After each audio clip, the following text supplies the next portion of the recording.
السلام علیکم خواتین و حضرات، میں ہوں آپ کی میزبان یاسمین آفتاب علی، چینل یاسمین آفتاب علی اور پروگرام یاسمین آفتاب علی کے ساتھ آج ہم دو موضوعات پر گفتگو کریں گے۔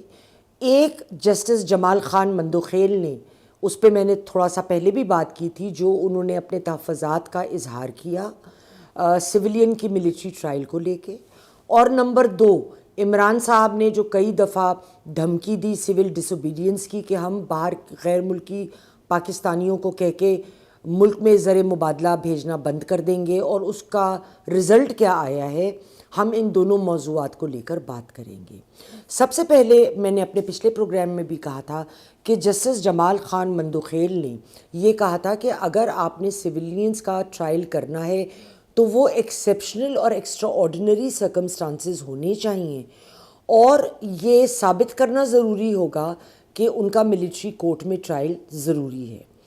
اس پہ مزید تفصیل سے گفتگو ہوئی ہے، اور اس میں جسٹس جمال خان مندوخیل نے، ایک تو میں یہ بات کلیئر کر دوں، انہوں نے یہ بات بالکل نہیں کہی کہ سویلین کا ٹرائل ملٹری کورٹ میں نہیں ہو سکتا۔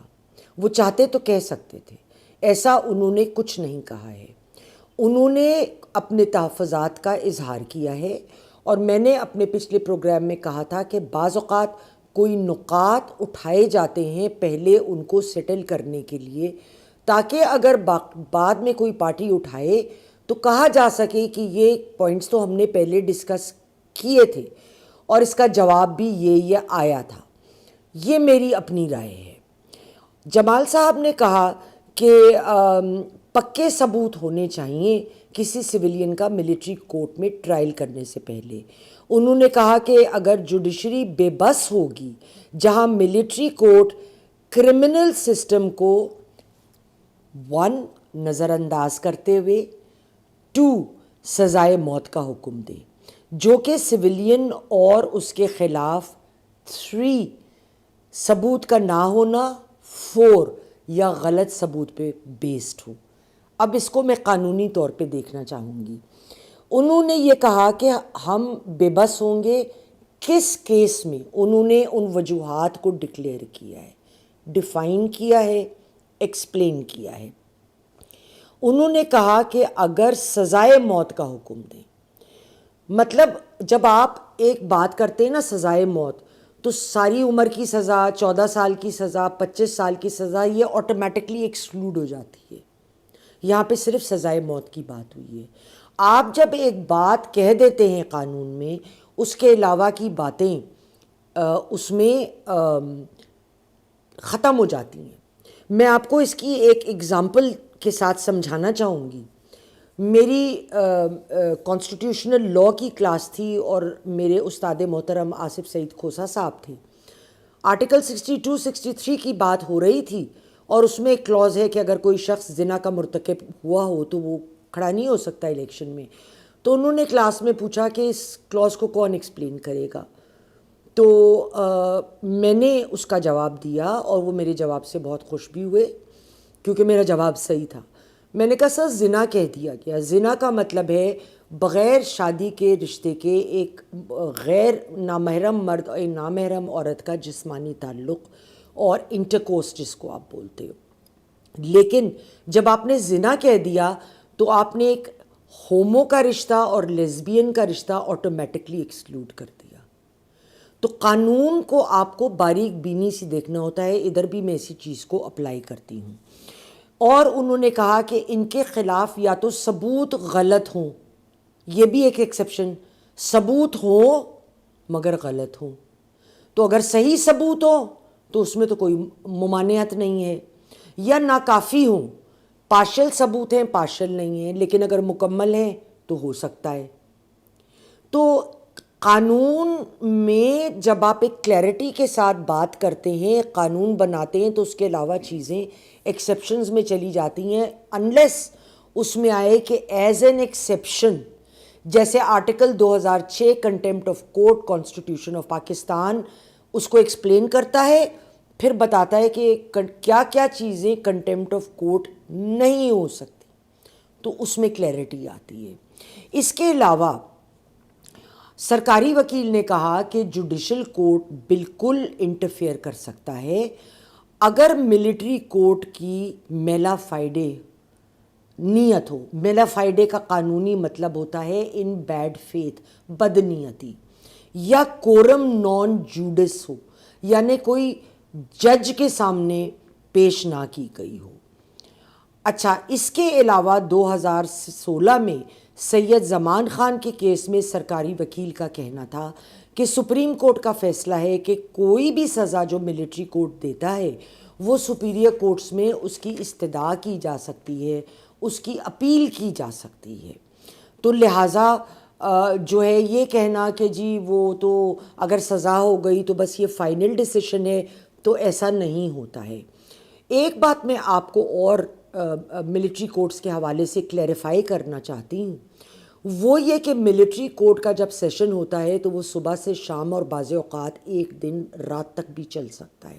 اس پہ کوئی ٹائم لیمٹ نہیں ہوتی، وہ روز ہوتا ہے. شروع کے کچھ دنوں میں کوئی کیس میں کو اگر ڈیولپ کرنے کے لیے کسی وکیل کو تھوڑا ٹائم چاہیے تو وہ کورٹ اجازت دیتی ہے اس کی، لیکن روٹین میں ایسا نہیں ہوتا. دوسرے میں آپ کو ایک بات اور بتاؤں کہ آرمی اپنے فوجیوں کو بھی ہائر ایجوکیشن کے لیے باہر بھیجتی ہے، چاہے وہ گلوبل پالیٹکس کے اوپر کام کر رہے ہیں، ڈگریز لیتے ہیں، اس کا حکومت یا آرمی جو ہے اس کی پیمنٹ کرتی ہے، یا وہ وکالت کرتے ہیں. تو جو شخص بیٹھا ہوتا ہے، ہو سکتا ہے وہ کوئی بریگیڈیئر ہوگا، وہ کوئی اور اس کا ہوگا ٹائٹل، لیکن اس نے کوئی نہ کوئی ڈگری وکالت کی وہاں پہ کری ہوگی جا کر. یہ ایک نارم ہے، اور یہ میرے خاندان نے، میں نے ملٹری ٹرائل کورٹ کے مقدمے بھگتے ہوئے ہیں، تو میں یہ فرسٹ ہینڈ انفارمیشن کے ساتھ آپ کو بتا رہی ہوں. اب ہم آتے ہیں جناب عالی دوسرے ٹاپک پہ، جہاں پہ عمران صاحب نے ایک دو دفعے کہا بھی کہ غیر ملکی پاکستانیوں کو چاہیے کہ سول ڈس اوبیڈینس موومنٹ میں وہ پیسے نہ بھیجیں. اب ایک بات تو یہ ہے، this was a naan starter, کیونکہ جو باہر غیر ملکی پاکستانی ہمارے برادران ہیں وہ یہاں پیسے بھیجتے ہیں تو وہ حکومت کو تو بھیجتے نہیں، وہ کسی خیراتی ادارے میں بھی نہیں بھیجتے، وہ اپنے گھر والوں کو بھیجتے ہیں. اب اگر ایک مزدور یا ایک ڈاکٹر یا کوئی بھی لوگ باہر ہیں، کسی کا ماں باپ ادھر ہے، کسی کی بہن کی شادی ہے، کسی کے اوپر اپنے بھائی کی تعلیم کی ذمہ داری ہے، یا ماں باپ کی پینشن ہے، تو ان کے ذمے یہ ہے کہ گھر کا کرایہ یا دیگر اخراجات میں اپنا حصہ ڈالیں، یا فیملی ادھر ہے تو بچوں کی اسکول کی، تو کیا وہ یہ پیسے نہیں بھیجیں گے؟ یہ تو ممکن ہی نہیں ہے، کیونکہ جو لوگ جن کو ہم چاہتے ہیں، جو ہم سے قریب تر ہیں، ان کو تو ہم ڈچ نہیں کریں گے. اب اس کا رزلٹ کیا ہوا ہے بڑا مزیدار. یہ غالباً میں نے ایکسپریس ٹریبیون میں پڑھا، ہو سکتا ہے میری یادداشت صحیح نہ ہو، but I am quite sure میں نے ادھر ہی پڑھا کہ پچھلے 6 ماہ میں جو پیسے آئے ہیں اس میں 7.8 بلین ڈالرز کا اضافہ تھا، اور دسمبر میں جو پچھلا ماہ ختم ہوا ہے اس ایک ماہ میں الون 3.1 بلین US ڈالرز کا اضافہ ہوا ہے. تو عمران صاحب، آپ نے ایک زمانے میں بل بھی جلوائے لوگوں کے، میٹر جلا دیے لوگوں نے، وابڈا کے لوگوں کی پٹائیاں کریں. کیا ان کو بعد میں وہ بل دینا نہیں پڑے؟ کیا ان کو فائن کے ساتھ بل نہیں دینا پڑے؟ دینا پڑے. کیا میٹر کی رقم انہوں نے ادا ان سے کروائی گئی؟ مجھے نہیں پتا. کیا آپ کے پی ٹی آئی کے کسی رہنما نے وہاں جا کے پوچھا کہ وہ کس کے ذمے لگا؟